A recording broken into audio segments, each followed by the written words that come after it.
Hello বন্ধুরা, আসসালামু আলাইকুম। সকলে কেমন আছেন? আশা করি সকলে ভালো আছেন। সুস্থ থাকলে অবশ্যই শুকরিয়া আদায় করতে হয় আলহামদুলিল্লাহ। কারণ আল্লাহ পাক যে দুনিয়াতে বেঁচে রাখছে এটাই তো আলহামদুলিল্লাহ। তো এখন আমি যেখানে আছি সেটা হলো ডিপজল ভিলেন, বাংলা সিনেমার ভিলেন ডিপজলের এলাকায়। সেই এলাকার নাম হলো গাবতলী। সেটা হলো মিরপুরের পাশে এবং কি আমিন বাজারের পাশে, মাঝখানে যে মেন রুট সেখানে গাবতলী। এই গাবতলীতে অনেক ধরনের বাস আসে।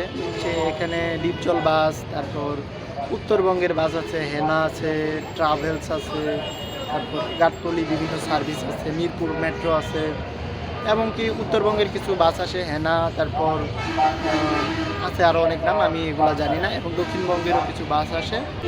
তো এই ট্রান্সপোর্টেশনের জন্য এই জায়গাটা আসলে মূলত একটা ধরা হয়। যেমন ঢাকার ভিতর আরেকটা জায়গা আছে মহাখালী, আর এইটা হলো মূলত গাবতলী। মানে এই দুইটা জায়গা মানে বাস যে আমরা যে যাতায়াত করি এটার শেষ পয়েন্ট এই দুইটা জায়গাতেই ধরে ঢাকার ভিতরে। তো চলুন দেখে আসি আমাদের গাবতলী শহরটা। এটা পড়ছে মূলত মিরপুর জোনে। আমরা জানি বাংলা সিনেমার যে ভিলেন, বাংলা সিনেমার ভিলেন ডিপজলের বাসা এখানেই।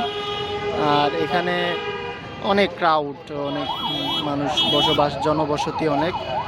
তো এই একটা সাইন আছে দেখেন, এই সাইনটা হলো গাবতলীর, মানে আর কি গাবতলীরে বোঝায় এই সাইনটা দিয়ে।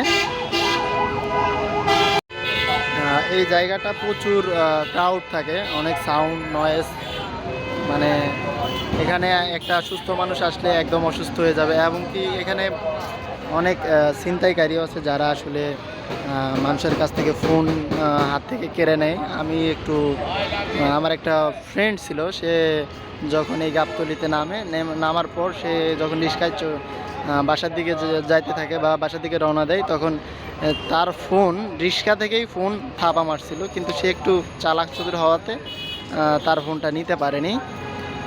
তো এখানে যারা আসবেন খুব সাবধানে ফোনটা ব্যবহার করবেন, খুব সাবধানে ফোন ইউজ করবেন, এবং একটু সাবধানতা বজায় রাখবেন আর কি। ফোনটা বের করলেও একটু সাবধানতা বজায় রাখবেন, কারণ অনেক জরুরি কাজ থাকে, ফোন বের করতে হয়, অনেক জায়গায় ফোন দিতে হয়। তো তাও এখানে যদি ফোন বের করেন তাও একটু সাবধান থাকবেন যেন হাত থেকে কেউ ফোনটা কেড়ে নিতে না পারে।